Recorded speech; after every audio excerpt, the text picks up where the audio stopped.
नमस्कार, कैसे हैं आप? हाईलाइन न्यूज़ के खास कार्यक्रम साप्ताहिक खबरनामा में आपका स्वागत है। आज शनिवार है 11 जुलाई यानी सप्ताह का अंतिम दिन। बीते सप्ताह देश, प्रदेश और स्थानीय स्तर पर जो भी समाचार सुर्खियों में रहे उन पर हम चर्चा करेंगे।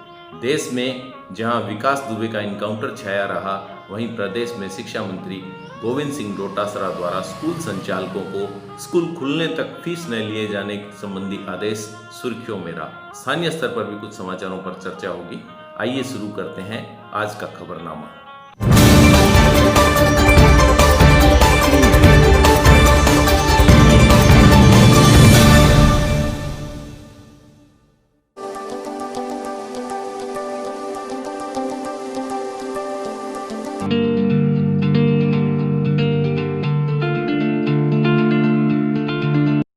तो कानपुर शूटआउट कांड के मास्टरमाइंड विकास दुबे का आखिरकार यूपी पुलिस ने एनकाउंटर कर दिया।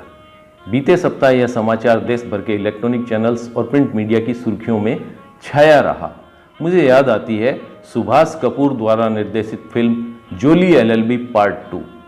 एनकाउंटर पर बनी इस फिल्म में अक्षय कुमार, अन्नू कपूर और सौरभ शुक्ला का बेहद शानदार अभिनय है। इत्तेफाक देखिए, इस फिल्म में यूपी है, कानपुर है, गोमती पुल है और एनकाउंटर है। फिल्म में एनकाउंटर की जुडिशियल ट्रायल होती है, जो अंततः यह निर्णय करती है यूपी पुलिस द्वारा किया गया यह एनकाउंटर पूरी तरह से फर्जी था। मैंने ऐसा कुछ नहीं किया। ऐसा कुछ नहीं किया? भरे कोर्ट के अंदर थप्पड़ मार दिया इनको, अब क्या RDX लगा देगा इनके नीचे? एक मौका मुझे दे दीजिए। ये निरूपा राय की एक्टिंग मेरे सामने करने की जरूरत नहीं है।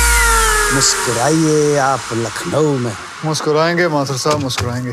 और आपके क्लाइंट को जेल भिजवाने के बाद दरअसल हमारी दिक्कत यह भी है कि लोकतांत्रिक व्यवस्था में हम वो सारे काम करना चाहते हैं जो हमारे नहीं है। विकास दुबे अपराधी था, उसे सजा मिलनी चाहिए। अपराधी के प्रति किसी भी प्रकार की सहानुभूति नहीं होनी चाहिए, लेकिन जैसे कि संभावना व्यक्त की जा रही थी, यूपी पुलिस ने उसे इनकाउंटर में शूट आउट कर दिया।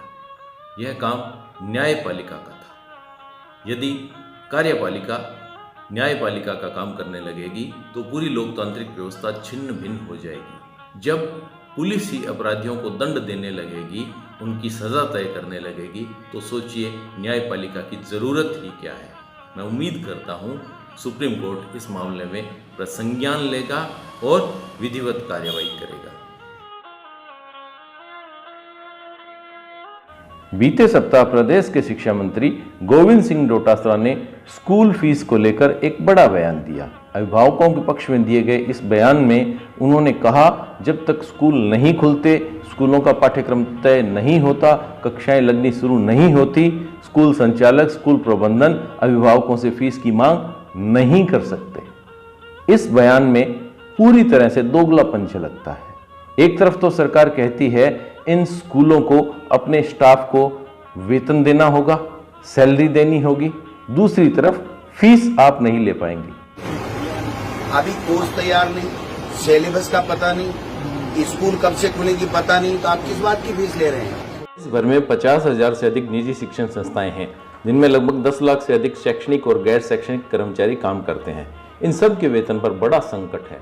निश्चित रूप से अभिभावकों के हालात भी अच्छे नहीं हैं और उन्हें भी राहत मिलनी ही चाहिए, लेकिन सरकार को दोनों पक्षों और खासकर इन संस्थाओं में काम करने वाले कर्मचारियों के हितों को ध्यान में रखकर बात करनी चाहिए।